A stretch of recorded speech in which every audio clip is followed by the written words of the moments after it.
Assalamualaikum warahmatullahi wabarakatuh. Perkenalkan, nama saya Nica Kartika, Standbook A11181024, semester 6, kelas A, jurusan Bahasa dan Seni, Program Studi Pendidikan Bahasa dan Sastra Indonesia, Fakultas Keguruan dan Ilmu Pendidikan, Universitas Tadulako. Assalamualaikum warahmatullahi wabarakatuh. Apa kabar semuanya? Semoga kita semua sehat selalu ya adik-adik. Semuanya semangat ya belajarnya.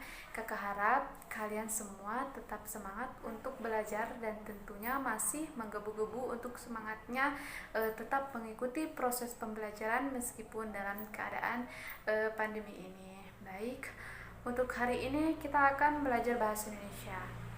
Untuk pembahasan kali ini kita akan membahas drama. Sebelum pembelajaran ini dimulai, alangkah baiknya kita berdoa terlebih dahulu agar apa yang kalian pelajari hari ini dapat dipahami dan dapat bermanfaat bagi kita semua. Berdoa menurut agama dan kepercayaan masing-masing. Baik, berdoa dimulai.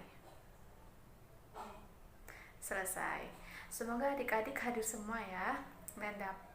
Dan semoga adik-adik diberikan kesehatan oleh Allah Subhanahu wa taala dan tetap menjaga kesehatan ya. Baik, kita masuk pada pembelajaran bahasa Indonesia yaitu tentang drama. Yang akan kita pelajari pada saat ini yaitu mengidentifikasi alur cerita, babak demi babak, dan konflik dalam drama yang dibaca atau ditonton. Adik-adik ada yang sudah tahu apa itu drama? Ya, drama itu adalah sebuah karya sastra, di mana tujuannya itu adalah untuk melakonkan sebuah cerita seputar kehidupan yang diperankan oleh aktor. Drama ini memiliki 4 jenis. Yang pertama yaitu drama tragedi. Nah, drama tragedi ini adalah drama duka, drama yang melukiskan kisah sedih yang besar dan agung, yaitu tokoh-tokohnya terlibat dalam bencana yang besar. Dengan kisah bencana ini, pengarang secara bervariasi ingin melukiskan keyakinannya tentang ketidaksempurnaannya manusia. Dan yang kedua yaitu drama komedi. Drama komedi ini adalah drama ringan yang sifatnya menghibur. Di dalamnya itu terdapat dialog kocak yang bersifat menyindir dan biasanya berakhir dengan kebahagiaan. Dan yang ketiga yaitu melodrama. Melodrama itu adalah lakon yang sangat sentimental dengan tokoh dan cerita yang mendebarkan hati dan mengharukan. Nah, yang keempat yaitu drama dagelan. Seringkali drama ini disebut dengan komedi. Drama komedi murahan atau komedi picisan. Nah, drama dagelan ini adalah drama kocak yang ringan, alurnya tersusun berdasarkan arus situasi dan tidak berdasarkan perkembangan cerita sang tokoh. Jadi, drama itu adalah karya sastra dalam bentuk lakon cerita seputar kehidupan yang diperankan oleh aktor. Karena di sini bentuknya itu cerita, maka tidak jauh berbeda dengan karya sastra cerita lainnya, di mana di dalam drama itu akan ada unsur-unsur pembangun. Apa saja sih unsur pembangun di dalam drama? Nah, unsur pembangun drama itu ada alur, di mana di dalam alur itu ada konflik, kemudian ada tema, tokoh, latar, amanat, dan diksi.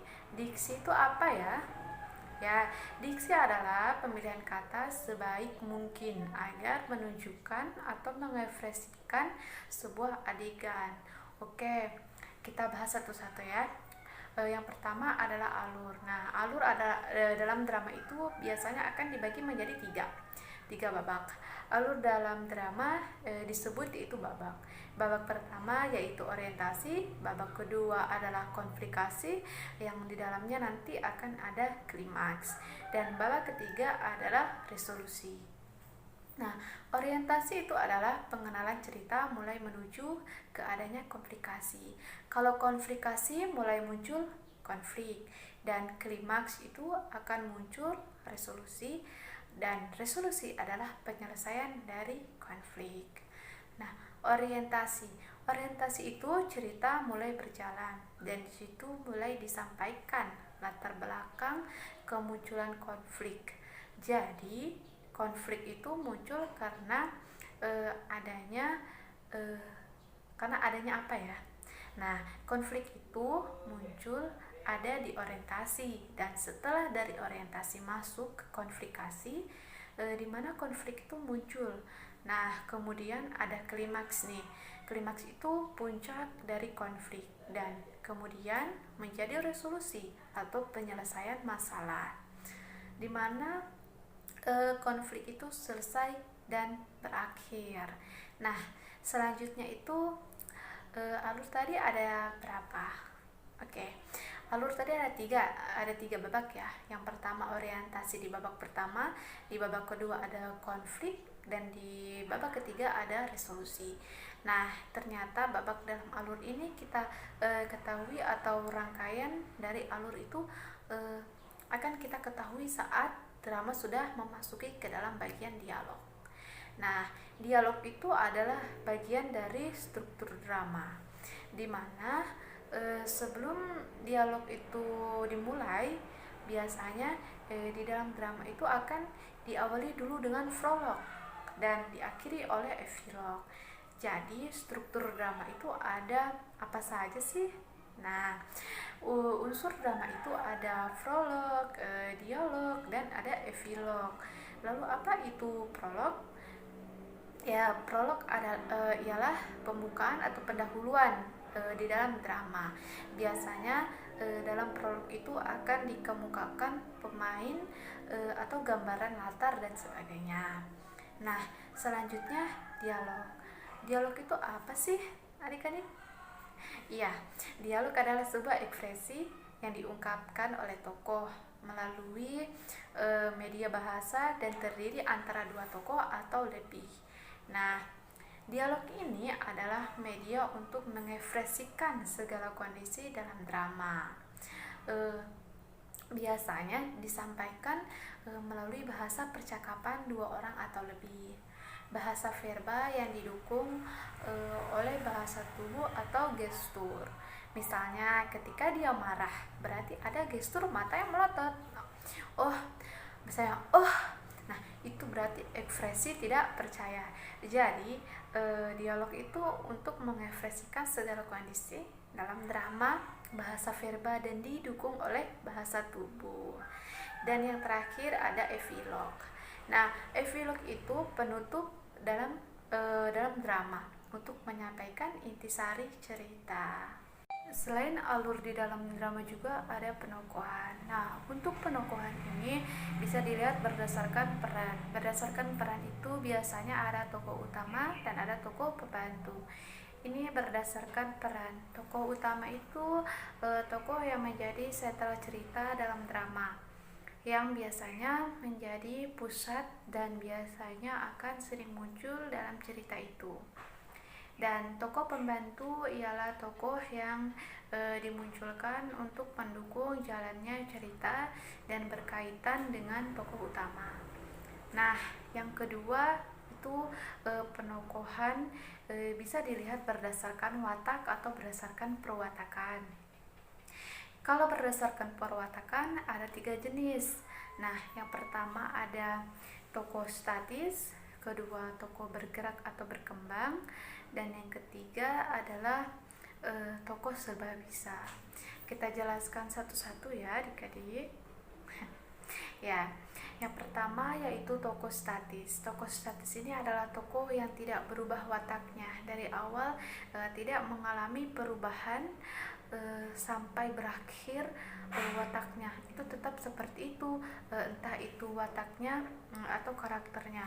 Misalnya seorang ibu yang sangat menyayangi anaknya, dan anaknya itu dari kecil sampai dia dewasa, ibunya itu tetap menyayangi anaknya dan tidak pernah berubah rasa sayangnya terhadap anaknya. Jadi tokoh statis ini tokoh statis itu adalah tokoh yang tidak pernah berubah wataknya.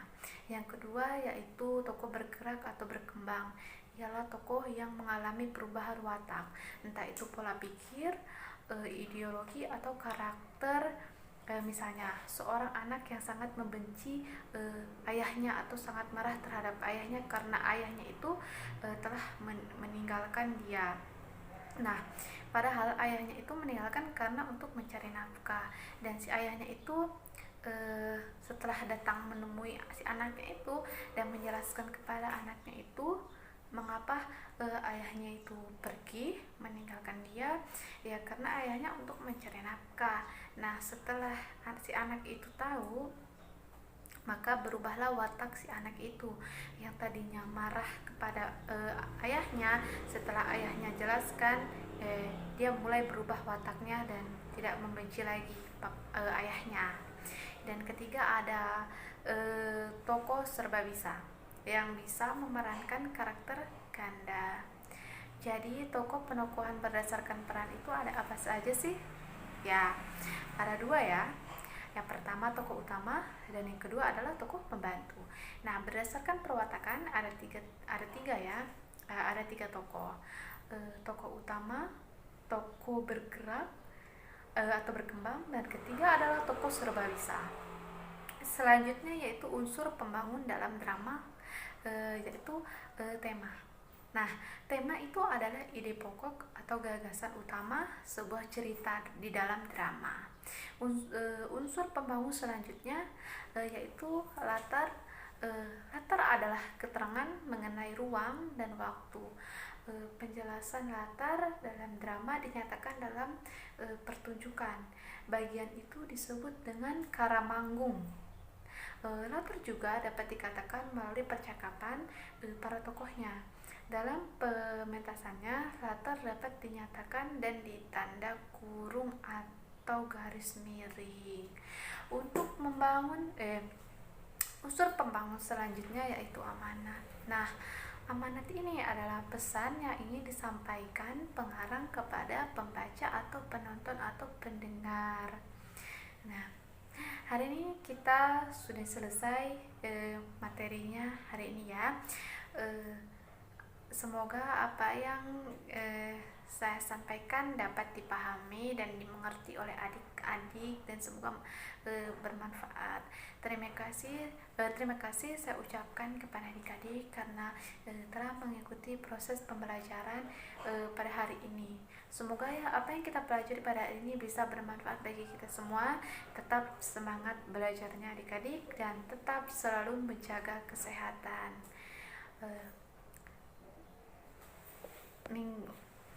Minggu depan kita akan masuk pada materi pembahasan tentang kebahasaan dalam drama, dan saya akhiri pembelajaran pada pagi hari ini. Kurang dan lebihnya saya ucapkan terima kasih. Wabillahi taufiq wal hidayah. Wassalamualaikum warahmatullahi wabarakatuh.